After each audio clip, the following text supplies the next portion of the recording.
सुहागरात। पर कविता के साथ क्या हुआ? अपने माता पिता की जिद के आगे कविता ने अपने प्यार को भुलाकर राहुल से शादी तो कर ली, पर जब सुहागरात पर पति की असलियत जानी तो उसके पैरों तले की जमीन खिसक गई। अपनी शादी की बात सुनकर कविता रो पड़ी। कहने लगी, क्या एक बार मेरी जिंदगी बर्बाद करके आप सबको तसल्ली नहीं हुई जो फिर से, अरे छोड़ दो ना मुझे, मेरे हाल पर जाओ, निकलो मेरे कमरे से। कहकर उसने अपने पास पड़े टीवी रिमोट को दीवार पर दे मारा। सुरेखा आंखों में आंसू लिए कुछ न बोलकर कमरे से बाहर आ गई। आखिर उसकी इस हालत की जिम्मेदार भी तो वे ही थे। बिना जांच तड़ताल किए, सिर्फ लड़के वालों की हैसियत देखकर उन्होंने अपनी इकलौती बेटी को उस हैवान के संग बांध दिया। यह भी न सोचा कि आखिर क्यों इतने पैसे वाले लोग एक साधारण परिवार की लड़की से अपने बेटे की शादी करना चाहते हैं। जरा सोचते कि कहीं कविता के दिल में कोई और तो नहीं बसा है, वैसे दबे मुंह ही। पर कितनी बार कविता ने बताना चाहा कि वह सुमित से प्यार करती है, लेकिन शायद उसके माता पिता यह बात जानना ही नहीं चाहते थे। सुमित और कविता एक ही कॉलेज में पढ़ते थे, दोनों अंतिम वर्ष के छात्र थे। जब कभी सुमित कविता के संग दिख जाता, सुरेखा उसे ऐसे घूर कर देखती कि बेचारा सहम उठता। कभी उसकी हिम्मत ही नहीं हुई यह बताने की कि वह कविता से प्यार करता है, पर मन ही मन कविता की ही माला जपता रहता था और कविता भी उसी के सपने देखती रहती थी। राहुल अच्छा लड़का तो है ही, उसकी हैसियत भी हमसे ऊपर है।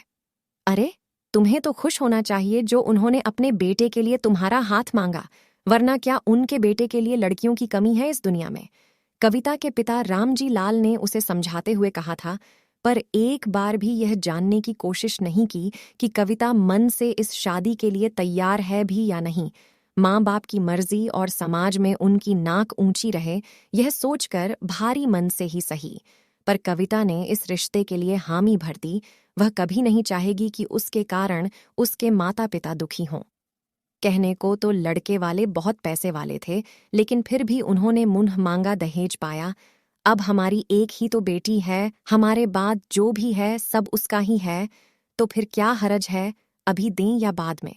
यह सोचकर रामजी लाल और सुरेखा उनकी हर डिमांड पूरी करते रहे, पर उनमें तो संतोष नाम की चीज ही नहीं थी।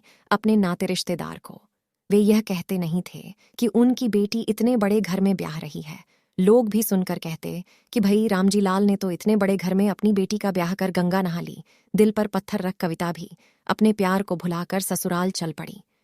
विदाई के वक्त उसने देखा, एक कोने में खड़ा सुमित अपने आंसू पोंछ रहा था।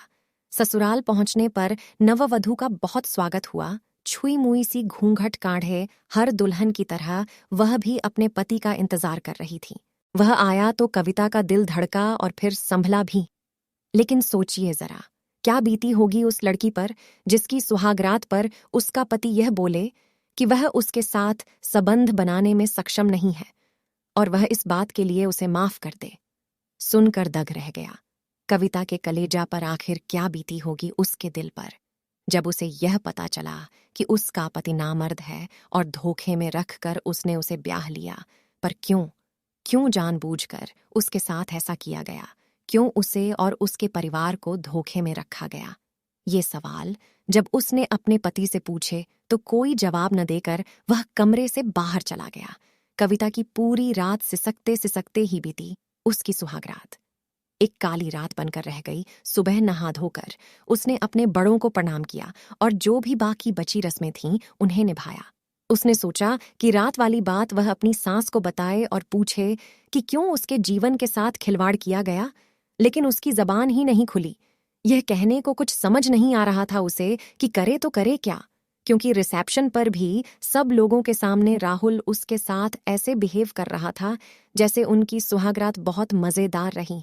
हंस हंस कर वह अपने दोस्तों को कुछ बता रहा था और वे छटकारे ले लेकर सुन रहे थे।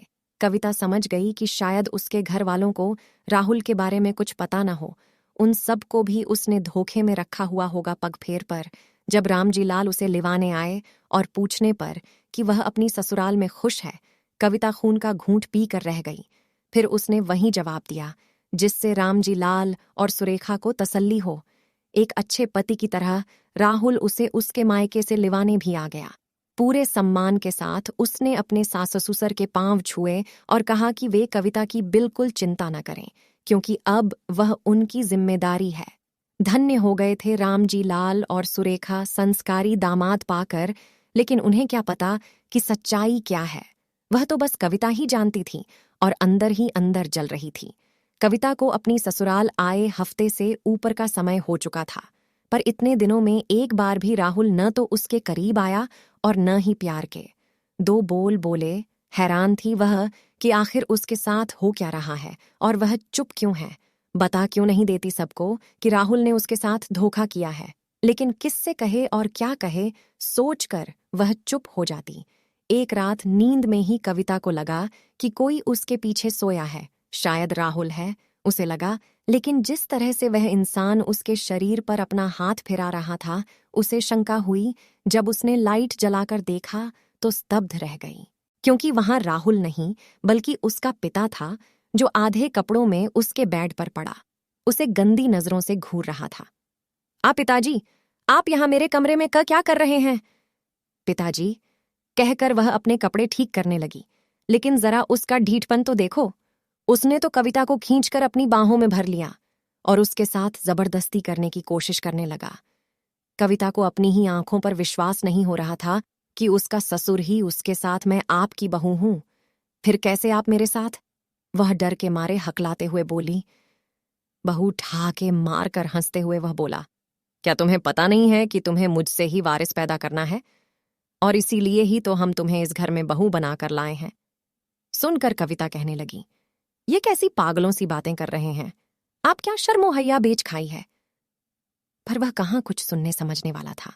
फिर उसने कविता के ऊपर झपट्टा मारा, लेकिन उसने अपने आप को उस दरिंदे से बचाने के लिए जैसे ही दरवाजा खोला, सामने ही राहुल और उसकी मां खड़े मिले।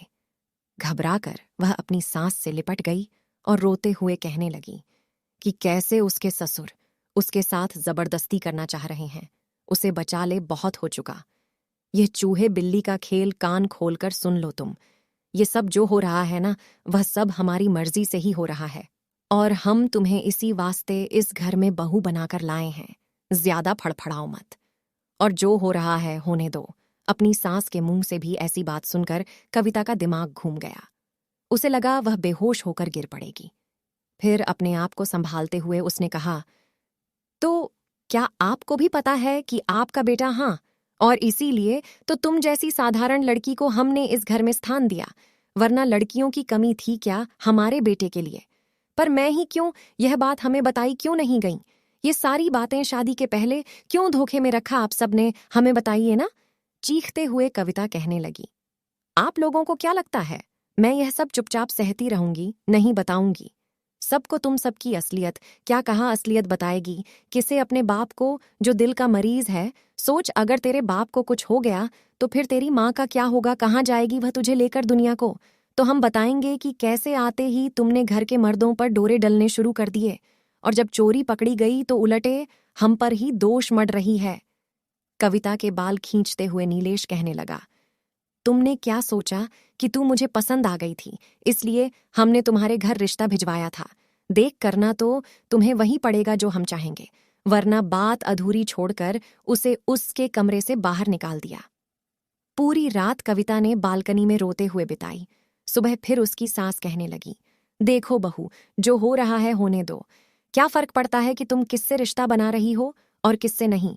आखिर हम तो तुम्हें वारिस जनने के लिए इस घर में बहू बनाकर लाए हैं। न इस घर और घर के लोगों से घृणा होने लगी थी कविता को, और अब एक ही सहारा था। उसके पास उसके ननद और नंदोई अब वे ही थे जो उसे इस नर्क से आजाद करा सकते थे। लेकिन जब उनके मुंह से भी उसने वही बातें सुनी तो उसके होश उड़ गए। वह समझ गई कि उसकी शादी एक साजिश के तहत हुई है। 2 महीने हो चुके थे उसकी शादी को। इन 2 महीनों में एक दिन भी ऐसा नहीं गया जब कविता ने आंसू न बहाए हों। उसका ससुर जिस तरह से उसे देखता था, वह सिहर उठती थी। किसी तरह अब तक वह अपने आप को उस दरिंदे से बचाए थी। इस बीच जब भी रामजी लाल अपनी बेटी को लेवाने आते तो वे लोग यह कहकर उसे जाने से रोक देते कि अब उसके बिना यह घर नहीं चल सकता। उनके कहने का मतलब था कि वे लोग कविता को बहुत प्यार करते हैं, इसीलिए उसे कहीं जाने नहीं देना चाहते हैं। मन ही मन खुशी से झूम उठते रामजी लाल, यह सोचकर कि उनकी बेटी का उस घर में कितना सम्मान हो रहा है। लेकिन असलियत से वे वाकिफ नहीं थे कि उनकी बेटी के साथ इस घर में क्या क्या हो रहा है।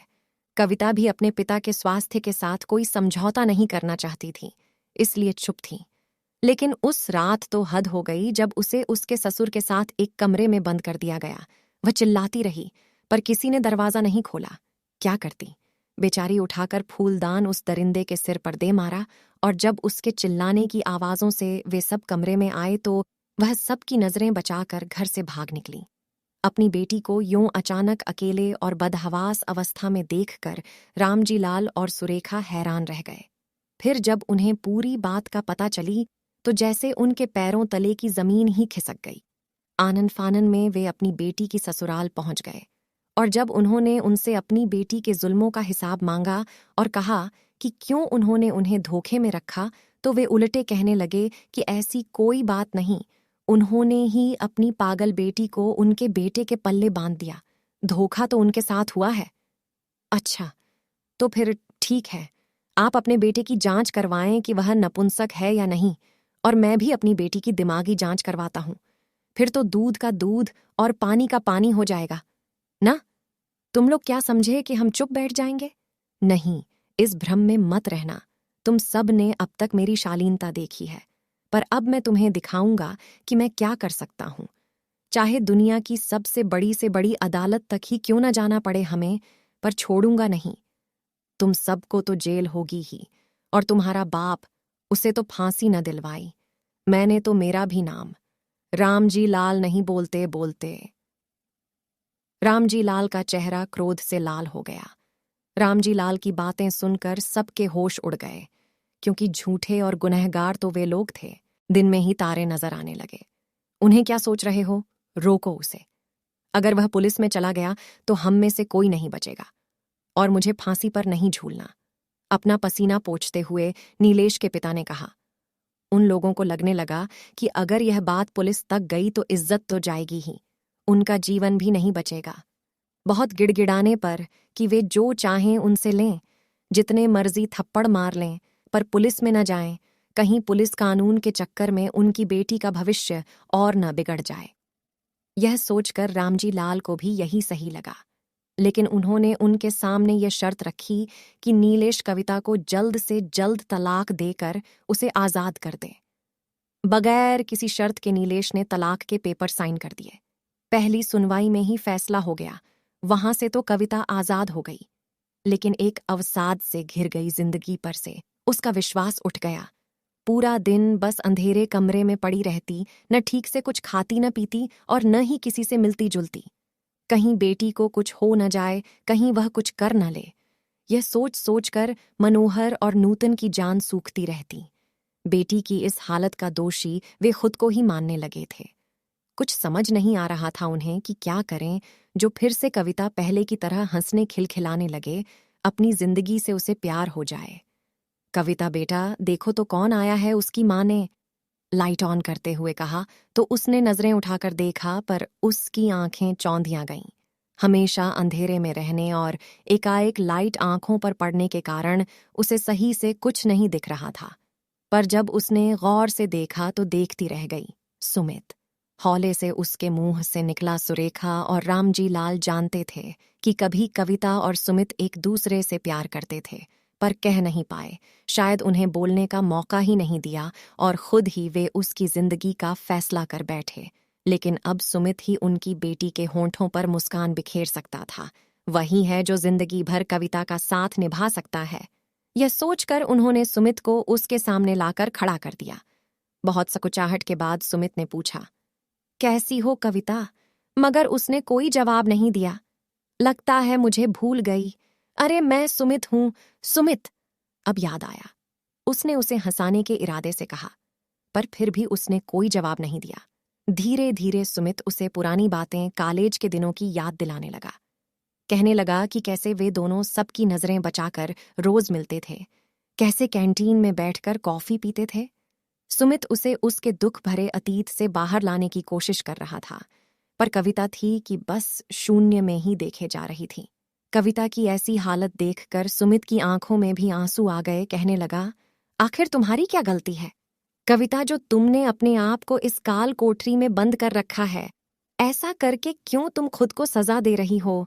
क्या अंधेरे में बैठने से तुम्हारी समस्या हल हो जाएगी, या जिसने तुम्हारे साथ गलत किया उसे सजा मिल जाएगी? बोलो तो मैं क्या करूं सुमित? क्या करूं मैंने तो वही किया ना जो मेरे मम्मी पापा ने चाहा। फिर क्या मिला मुझे? अपने आंसू पोंछते हुए कविता कहने लगी। उसकी बातें सुनकर सुरेखा भी फफक फफक कर रोने लगी।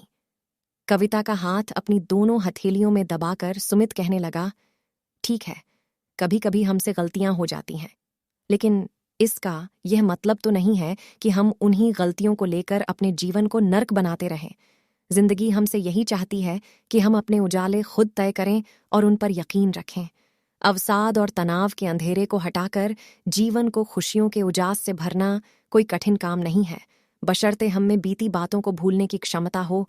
कविता, एक डर आ गया है तुम्हारे अंदर, उस डर को तुम्हें बाहर निकालना होगा। क्या तुम्हें अपने माता पिता की फिक्र नहीं है कि उन पर क्या बीतती होगी तुम्हारी ऐसी हालत देखकर? अरे, उन्होंने तो तुम्हारा भला ही चाहा था ना। अपने लिए, अपने माता पिता के लिए तुम्हें इस अंधेरे से निकलना ही होगा। कविता सुमित की बातों का कुछ कुछ असर होने लगा था। कविता पर कहने लगी, हम अपनी खुशियां, अपनी पहचान, अपना सम्मान दूसरों से मांगने लगते हैं। ऐसा क्यों होता है सुमित? क्योंकि हमें अपनी शक्ति का एहसास नहीं होता। अपनी आंखें खोलकर देखो, गौर से तुम्हारे सामने तुम्हारी मंजिल है। सुमित की बातों ने उसे नजर उठाकर देखने पर मजबूर कर दिया, जैसे वह कह रहा हो कि कविता, आज भी मैं उसी राह पर खड़ा तुम्हारा इंतजार कर रहा हूं जहां तुम मुझे छोड़कर चली गई थी। बस तुम्हारी हां की देर है कविता। फिर देखो कैसे मैं तुम्हारी जिंदगी खुशियों से भर दूंगा। सुमित के सीने से लग कविता बिलक बिलक कर रो पड़ी, जैसे सालों का गुब्बार निकल रहा हो। उसकी आंखों से बहकर सुमित ने भी उसे रोने दिया, ताकि उसके सारे दुख दर्द उन आंसुओं के सहारे बाहर निकल जाएं और वह अपने डरावने अतीत से बाहर निकल सके। बाहर खड़े रामजी लाल और सुरेखा की आंखों से भी आंसू बहे जा रहे थे, पर आज ये खुशी के आंसू थे।